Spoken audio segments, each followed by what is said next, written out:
तो पिछले एपिसोड में जब सायर को पता चला था कि वेंजाओ ने हाओ चेन को बुरी तरह से जख्मी कर दिया है, तब इस बात की वजह से वो वेंजाओ के ऊपर बहुत ही ज्यादा गुस्सा हो गई थी और इसलिए इसका बदला लेने के लिए उसने वेंजाओ को बुरी तरह से जख्मी कर दिया था, जिसके दौरान सायर ने बिल्कुल उसके दिल के नजदीक में अपना खंजर मारा था और इसकी वजह से वो जख्मी होने के बाद स्विमिंग पूल में गिर गया था। लेकिन उस वक्त वहाँ पर उसे बचाने के लिए कोई भी नहीं आ पाया था, जिसकी वजह से वेंजाओ का बहुत ज्यादा ब्लड लॉस हो गया होता है। इसके बाद अगले सीन में हम देखते हैं कि कमांडर लाओ हान उसे अपने पैलेस में लेकर आ गए हैं और इसी के साथ उन्होंने वेंजाओ को ट्रीटमेंट भी दिलवाना शुरू कर दिया है। अब इसके कुछ देर के बाद वेंजाओ अपनी आंखें खोलता है, जहां पर कमांडर लाओ हान अपने पास खड़े मास्टर से पूछते हैं कि यह काम किसका हो सकता है, जिसके बाद वो मास्टर बताता है कि यह काम केवल असैसिन हॉल का ही हो सकता है, क्योंकि उनके अलावा इस टेक्निक के बारे में कोई भी अच्छे से नहीं जानता है। लेकिन तभी कमांडर लाओ हान को पता चलता है कि वे लोग सायर को हैंड ओवर करने के लिए रेडी नहीं है, जिसकी वजह से अब कमांडर लाओ हान खुद वहां पर जाने का डिसाइड कर लेते हैं। लेकिन तभी हम देखते हैं कि वेंजाओ की कंडीशन अभी उतनी ज्यादा ठीक नहीं है, जिसकी वजह से वो केवल कुछ ही देर के बाद फिर से बेहोश भी हो जाता है। वहीं दूसरी तरफ हम देखते हैं कि बहुत सारे सोल्जर असैसिन हॉल को चारों तरफ से घेरने के लिए रेडी हो गए हैं, क्योंकि कमांडर लाओ हान ने इनको ऐसा करने का ऑर्डर दिया है और इसीलिए अब ये सभी असैसिन हॉल को चारों तरफ से घेर कर खड़े हो जाते हैं। इसके बाद इनका लीडर असैसिन हॉल के लोगों से बताता है कि हम यहाँ पर मर्डरर को पकड़ने आए हैं और अब इसके लिए ये सभी पूरी तरह से रेडी भी हो गए होते हैं। लेकिन फिर भी हम देखते हैं कि असैसिन हॉल के लोग अभी भी इनको अंदर नहीं जाने दे रहे और इसीलिए अभी भी वे लोग इनके सामने खड़े होते हैं। इसके बाद अगले सीन में हम शैडो वर्ल्ड का सीन देखते हैं, जहाँ पर एक बहुत ही पावरफुल मास्टर बैठा हुआ था और अब शैडो मास्टर इसे बाहर की सिचुएशन के बारे में बताने के लिए आता है। तब वो मास्टर शैडो मास्टर से कहता है कि तुम कमांडर लाओ हान को अंदर आने दो और इसके बाद जो भी होने वाला है मैं उसे मैनेज कर लूंगा।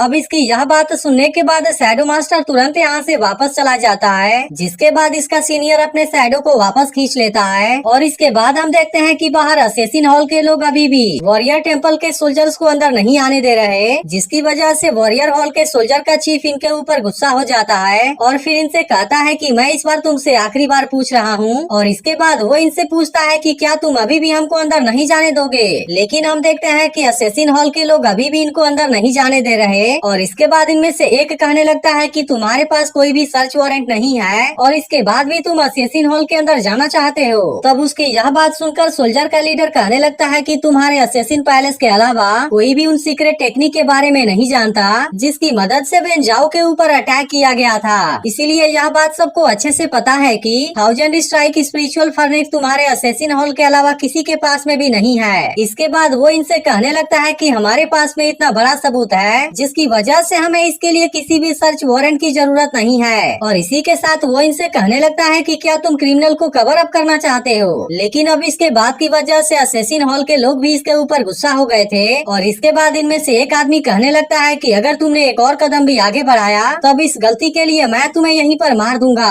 अब इस बात की वजह से सोल्जर का लीडर इनके ऊपर बहुत ज्यादा गुस्सा हो जाता है और इनका सामना करने के लिए अपने पावरफुल तलवार को भी बाहर निकाल लेता है और फिर इनसे कहता है कि शायद तुम लोगों को जिंदगी और मौत के बारे में कुछ पता नहीं है। इसके बाद लीडर अपने सभी लोगों को इनके ऊपर अटैक करने के लिए रेडी कर लेता है, जिसको देख अब असैसिन हॉल के लोग भी इनका सामना करने के लिए रेडी हो गए थे। इसके बाद ये लोग एक दूसरे के ऊपर अटैक करना शुरू भी कर देते हैं और इसके दौरान असैसिन हॉल के लोग लीडर को चारों तरफ से घेर लेते हैं। लेकिन तभी इसी वक्त कमांडर लाओ हान यहाँ पर आ जाते हैं और वो अपने पावर का यूज करके असैसिन हॉल को लोगों को एक झटके में रोक देते हैं। अब इस बात की वजह से ये सभी लोग पूरी तरह से हैरान हो गए थे और जब ये लोग पीछे देखते हैं तो इनको वहाँ पर कमांडर लाओ हान दिखाई देते हैं, जिनके आसपास हम बहुत ही खतरनाक पावर को देख पाते हैं। अब इनको देखते ही ये सभी लोग लाओ हान को रिस्पेक्ट देते हैं और इसी के साथ असैसिन हॉल के लोग भी लाओ हान को रिस्पेक्ट देते हैं। लेकिन अब इनके ऐसी हरकत के वजह से लाओ हान इनके ऊपर गुस्सा हो गए थे और वो इनसे कहने लगते हैं कि तुम सभी ने एक दूसरे के साथी के ऊपर भी अटैक कर दिया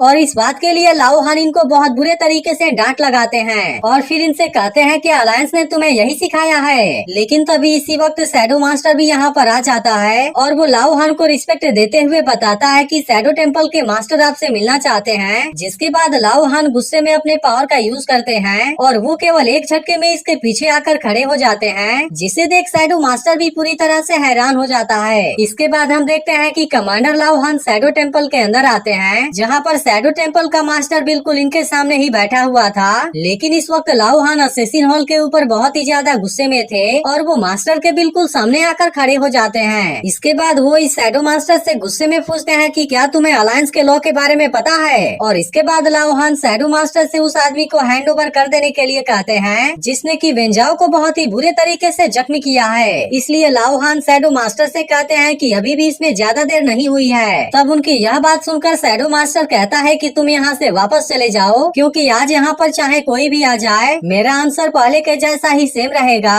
और इस तरह से वो शायर को हैंड ओवर करने से मना भी कर देता है। लेकिन अब उसके इस बात की वजह से लाओ हान इसके ऊपर बहुत ही ज्यादा गुस्सा हो जाते हैं और फिर अपने पावर का यूज करके यहाँ के बहुत से चीजों को तोड़ देते हैं। अब लाओ हान शैडो मास्टर से कहने लगते हैं कि आज कोई शांति और समृद्धि का समय नहीं है, इसीलिए मैं कनेक्शन पा सकता हूँ, हम किसी को फेवर दे सकते हैं, लेकिन डेविल हमारे लाइफ और डेथ को अपने हाथों से दबा रहे हैं। और इसके अलावा तुम्हारे एक्सर्सिज्म बॉर्डर की दीवार 1 इंच भी ब्लड से भीगा हुआ नहीं है, लेकिन वह तो अलायंस की एक मेंबर है, जिसकी वजह से उसे पता होना चाहिए कि यह पावर कहाँ से आती है। इसके अलावा उसे यह भी पता होना चाहिए कि इस पावर का यूज कहाँ पर करना है, क्योंकि हम इसका यूज करके किसी कमजोर को बुली नहीं कर सकते और न ही इसका यूज करके हम किसी अपने साथी को जख्मी कर सकते हैं। अब इस वक्त लाओ हान शैडो मास्टर के ऊपर बहुत ही ज्यादा गुस्सा हो गए थे और फिर कहने लगते हैं कि उसके दिल में केवल स्वार्थ भरा हुआ है, जिसकी वजह से वो सोल ऑफ बैटलफील्ड में कैसे खड़ा रह सकती है। लेकिन हम देखते हैं कि लाओ हान के इतना सब करने के बाद भी शैडो मास्टर इसके बारे में कुछ भी बात नहीं करता, जिसके बाद लाओ हान समझ जाते हैं कि उसे इसके बारे में कोई चिंता नहीं है। इसीलिए अब वो यहाँ से जाने लगते हैं और इसी के साथ वो शैडो मास्टर से बताते हैं कि मैंने इस मैटर को लायंस के हाथों में सौंप दिया है, इसलिए मुझे अब इस बात से कोई फर्क नहीं पड़ता कि उसका बैकग्राउंड क्या है और इस वक्त उसके पीछे किसका हाथ है, इसलिए मैं अब उसके ऊपर थोड़ी भी दया नहीं दिखाऊंगा। लेकिन तभी शैडो मास्टर लाओ हान से कहने लगता है कि इतने सालों के बाद भी तुमने अपने आंखों में रेत का एक दाना भी नहीं जाने दिया और इसके अलावा तुम तो खुद अपने ग्रैंडसन को भी वॉरियर पैलेस से निकालना चाहते हो। और फिर इतना कहने के बाद शैडो मास्टर लाओ हान के सामने आकर खड़ा हो जाता है, जिसके बाद हम देखते हैं कि इस जगह में चारों तरफ शैडो फैल जाती है और इस पूरे जगह में बिल्कुल अंधेरा हो जाता है। इसके बाद शैडो मास्टर लाओ हान से कहता है कि मैं तुम्हें बता सकता हूँ कि तुम अभी भी अपने लाइफ में कोई फ्रेंड क्यों नहीं बना पाए, लेकिन इसके लिए तुम्हें प्रॉमिस करना होगा कि इसके बारे में तुम सील वॉरियर के अलावा किसी को भी नहीं बताओगे। अब शैडो मास्टर के इस बात को सुनकर लाओ हान इसके लिए रेडी हो जाता है और वो शैडो मास्टर से कहता है कि मैं भी देखता हूँ कि तुम क्या बताते हो, जिसके लिए वो यह भी प्रॉमिस कर देता है कि अगर उसने इसके बारे में किसी को भी बताया तब इसकी वजह से उसकी सोल और बॉडी खत्म हो जाएगी। अब शैडो मास्टर लाओ हान से बताने लगता है कि आज से 3000 साल पहले मेरे टेम्पल में एक ऐसा असेसिन हुआ था जिसके पास में 91 सुप्रीम पावर वाली इनेट स्पिरिचुअल पावर थी और उस वक्त उसे द सन ऑफ इनकार्नेशन के नाम से जाना जाता था, जिसके पास में बहुत ही ज्यादा टैलेंट और बहुत ही ज्यादा ताकत भी थी। और उस वक्त उसने केवल अकेले ही अपने एक तलवार से फॉर्मर डीमन गॉड एम्परर को भी मार दिया था, जिसके बाद ही सदियों तक चलने वाली इस बैटल की शुरुआत हुई थी। लेकिन फिर भी आखिरकार वो उस बैटल में भले ही मारा गया,